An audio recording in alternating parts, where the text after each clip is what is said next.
Hey guys, welcome to Ion Radio. I'm Ken, and today we're going to do another unboxing. We're going to look at the Recusant class destroyer for Star Wars Armada.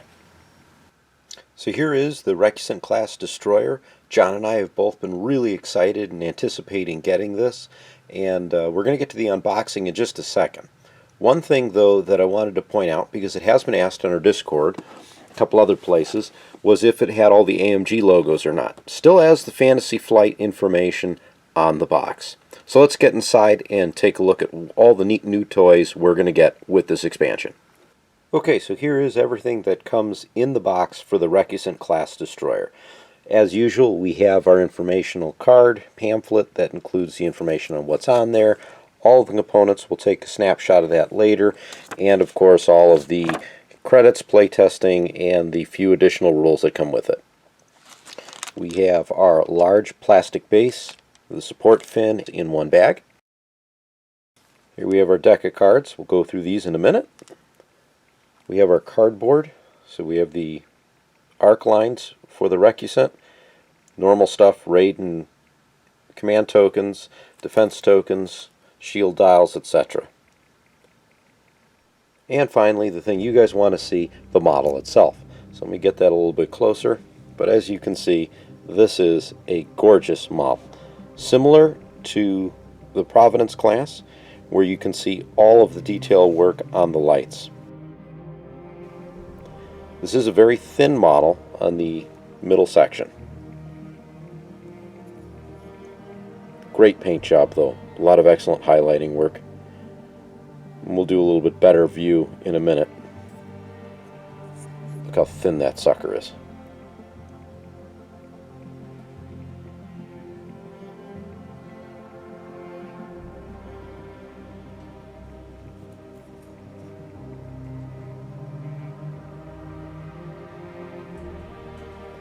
We'll do a few comparison shots as well.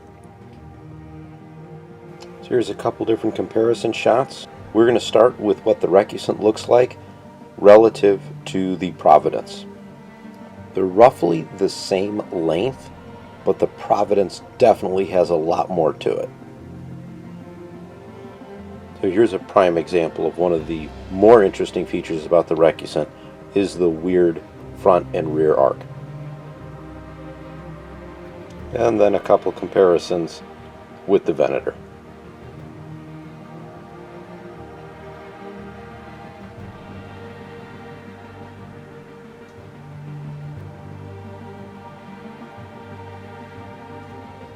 And just in case you don't have any of the new Wave 10 stuff in yet, there is the Recusant next to an MC-30.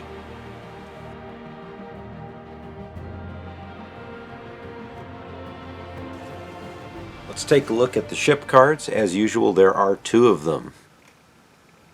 The Recusant class light destroyer, 8 hull, anti-squadron of 1 blue, 3 command, 2 squadron, 3 engineering. Max speed of 3, defensive token suite is an evade, brace, redirect, and salvo. Front arc has 4 red dice and 2 blacks. Sides are 3 reds and a black, and the rear is a red and a black die. Decent shields, 3 on the front, 3 on the side, and 2 in the rear. That comes in at 85 points. It has the droid keyword, officer, weapons team, offensive retrofit, ordnance, and turbo lasers. The other ship card coming in at 90 points is the Recusant class support destroyer. Still 8 hull, but the anti-squadron is red. Command 3, Squadron 3, Engineering 3. For defense token suite, we have evade, brace, redirect, and salvo, and still at speed 3. For firing arcs, the front is 3 red, 2 blue, and a black. Both sides are 3 reds and a blue, and the rear is a red and blue. We have the droid keyword on this. We have the droid keyword on this version of the ship as well. And the upgrade suite, very similar. Officer, weapons team, 2 offensive retrofits, and a turbo laser. When we take a look at both of them next to each other, a couple things stand out. You get 1 extra squadron activation. Your anti-squadron armament goes from a blue to a red.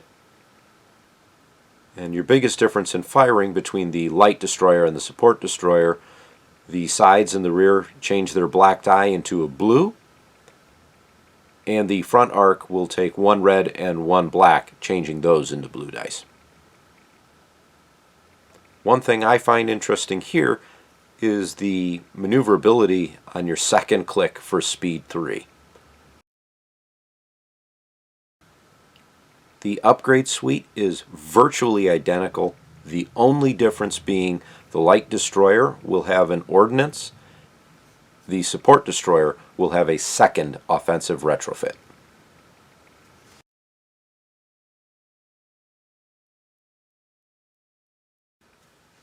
So a lot of cards in this expansion. Let's start with the commanders. First one is Martuk. While a friendly ship is attacking, if the defending hull zone has at least 1 shield remaining, the attacker may add 1 red die to its attack pool. While a friendly ship is attacking a ship that has no shields remaining, after rolling attack dice, the attacker must cancel 1 attack die.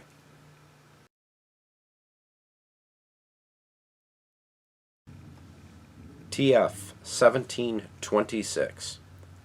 Once per activation, while a friendly ship is attacking a ship, the attacker adds 1 black die to its attack pool for each raid token the defender has, to a maximum of 2 additional dice. Pascal Argent. When you reveal a command, you may place a matching command token on this card. Then, if you have at least 1 navigate token, 1 squadron token, 1 concentrate fire token, and 1 engineering command token on this card, you may gain 1 additional command dial of your choice. Sandhill. At the start of the squadron phase, you may discard any number of tokens from this card. For each token you discard in this way, 1 additional squadron at close to long range of you may be activated during each of your fleet's turns to activate squadrons this phase. There are 2 squadron tokens that he starts with. Shu Mai. After deploying fleets, you may place 2 non-consecutive round tokens on this card. During each round matching 1 of these tokens, while attacking a ship, you may re-roll up to 3 dice. DBY 827 Heavy Turbo Lasers. While performing a salvo attack, you may change 1 die to a face with a critical icon. B2 Rocket Troopers. While performing a non-salvo attack against a ship at close to medium range, you may exhaust this card. If you do, the defender gains 1 raid token of your choice. While attacking a squadron, you may exhaust this card. If you do, add 1 die of a color already in your attack pool to your attack pool. We have 2 copies of flak guns. Treat each die in your anti-squadron armament as black. While performing a salvo attack, the black dice in your battery armament can be used at medium range, and the blue dice in your battery armament can be used at long range.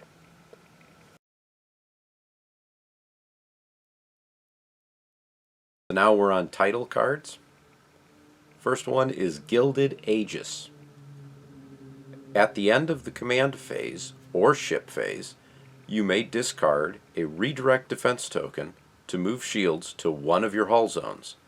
If you do, the number of shields in that zone cannot exceed a maximum of 6. You cannot recover shields in that zone while it is greater than the maximum shield value. Nova Defiant. This will start with 1 of each type of command token on the card. When you are deployed, you must choose one of each type of command token for this card. Your command value is increased to 4.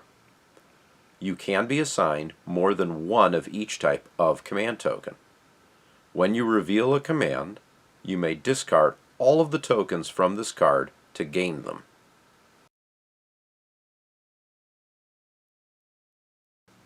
And the final title, Patriot Fist. While attacking a ship at medium to long range, if this is your first attack during your activation, you may add 2 blue dice to your attack pool. If you do, you cannot attack again during this activation.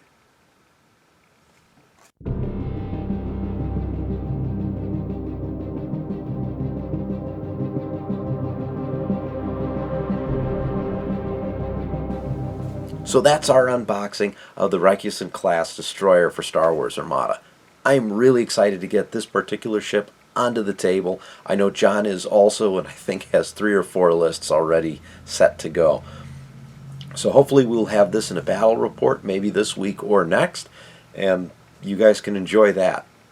This is our final unboxing for the Wave 10 ships for Star Wars Armada. John and I are going to get a lot of these ships to the table, and that way we'll have an opportunity to see how they perform in action. And then we're going to come back, likely with a data link going through all of the ships for both the Republic and the Separatists. Hopefully you've enjoyed this video. If you have, give it a thumbs up. Subscribe to the channel if you haven't already, because that does help us out. Take a look and check us out on Facebook, Instagram, and Twitter, and come join us on Discord where you can talk to me and John directly. Until next time, I'm Ken, and you've been watching Ion Radio.